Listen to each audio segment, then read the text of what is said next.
जय हिंद साथियों, एग्रोमेनिया चैनल पर आपका हार्दिक स्वागत है। मैं हूं आपका दोस्त अक्षयचार और आज की वीडियो में हम बात करेंगे कि जो अंतिम समय बचा है, हमारे पास 5-7 दिन बचे हैं, इसके अंदर हम रीट के लिए क्या कर सकते हैं।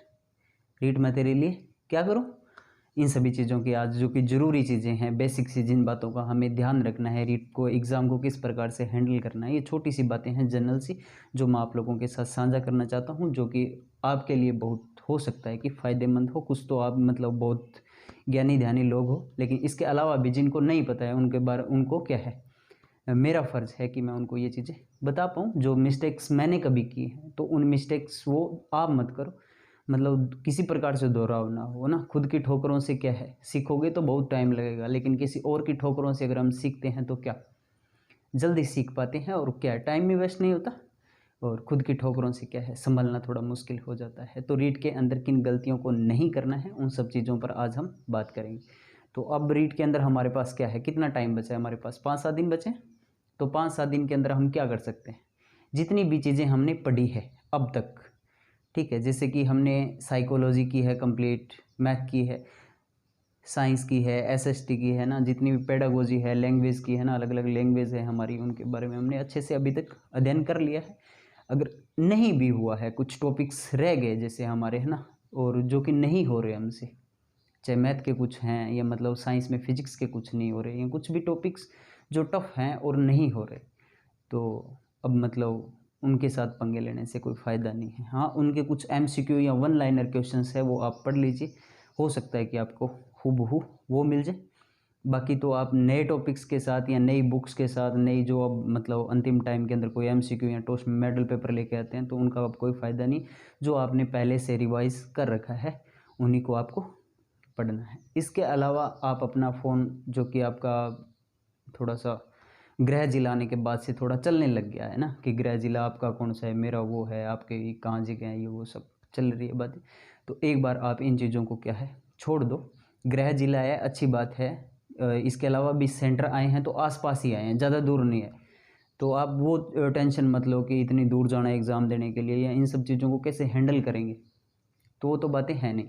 तो इससे ज़रूरी ये है कि आप अपनी पढ़ाई पर फोकस करो।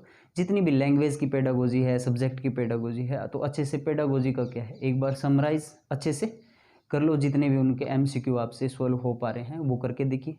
इसके अलावा आप अपनी इस लैंग्वेज के साथ साथ जो सब्जेक्ट है, सब्जेक्ट के जो टॉपिक आपने पढ़े थे जो थोड़े टफ हैं, उन टॉपिक्स को दोबारा समराइज़ करो, याद करो। और मॉडल टेस्ट पेपर की अगर कोई भी अच्छी सी आपको मैराथन क्लास, या मतलब जो कि ज़्यादा टाइम वेस्ट ना करे, ठीक है, छोटी मोटी वीडियोस आप देख सकते हो। इसके अलावा फालतू अफवाहों से बचें। इयाँ उसी बियाँ उसी, तो रीट लीक होने की तो कोई संभावना नहीं है। कि रीट जब 2 पेपर होते हैं तो कभी भी कोई पेपर लीक नहीं होता ना।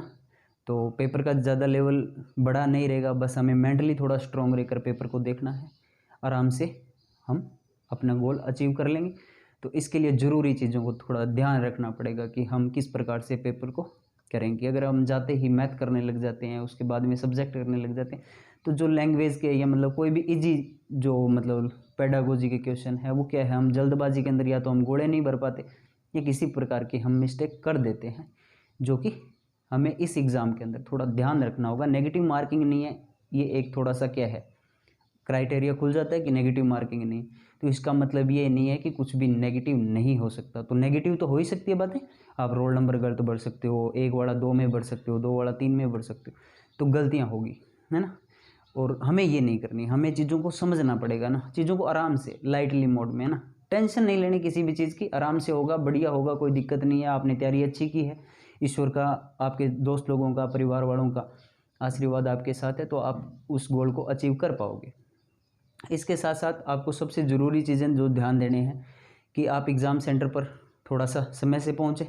इसके अलावा ज़रूरी चीज़ें जो कि आवश्यक दस्तावेज जो एडमिट कार्ड के अंदर दिए हुए हैं, इसके लिए आपको फालतू किसी की वीडियो या मतलब दोस्त लोगों से बार बार फ़ोन करके पूछने वाली बातें नहीं हैं कि यार कितना एडमिट कार्ड लूँ, पेन किशो लेना है, गाबा की शाख पेरना है, तो वो आपके एडमिट कार्ड पे दिशा निर्देश दिए होते हैं, उसमें लिखा हुआ है, बस उन्हीं को फॉलो करना है। इसके अलावा कुछ भी नई बड़ी बात नहीं है, ठीक है। अगर कोई नई बात ऐड होगी भी तो वो आपको, आप रीट की तैयारी कर रहे हो, आप टीचर बनने जा रहे हो, तो ये चीज़ें आपको नॉर्मल से समझ में आती है कि मुझे क्या करना है।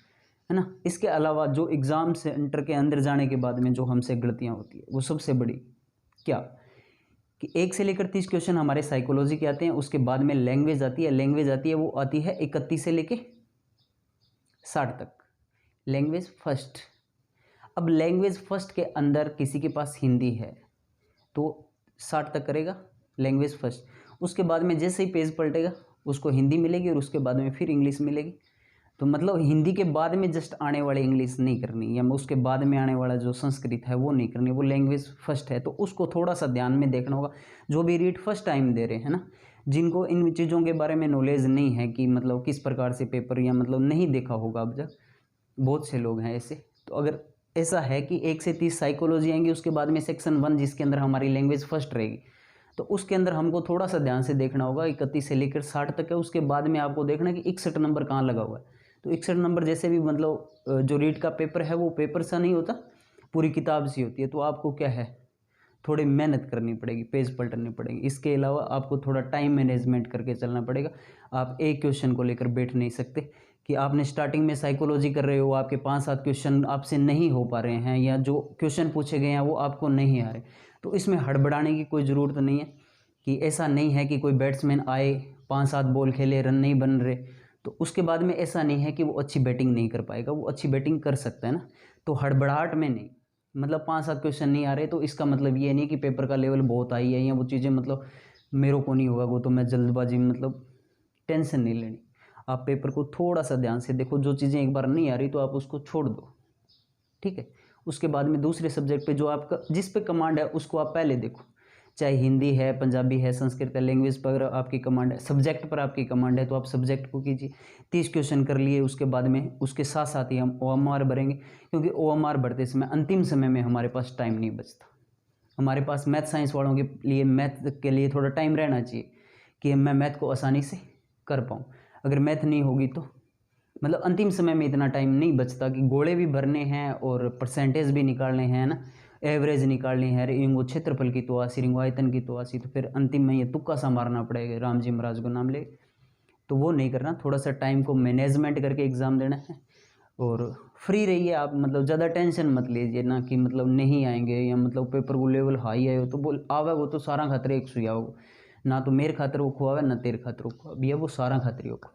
तो टेंशन कौन लेनी, आराम हूँ, पेपर ने देखना है, इष्ट देव ने याद करना है, जितो भी पढ़ेड़ो है बेचीदा सारा सब कॉन्शियस माइंड में अच्छी तरह है। और जब प्रश्न देखोगा अब एग्जाम के टाइम करना आ गई हैं लग गया कि मेरे तो ये चीज़ें याद को नहीं यार के ठकियाँ हो सिर, मतलब क्या है हम खुद हाइपर हो जाते हैं अंदर से, मतलब टेंशन की नहीं जाती, कहते हैं हो जाती है ना, तो हम चिंतन करने बैठते हैं, धीरे धीरे चिंतन चिंता में बदल जाते हैं। तो इसका कोई इलाज नहीं।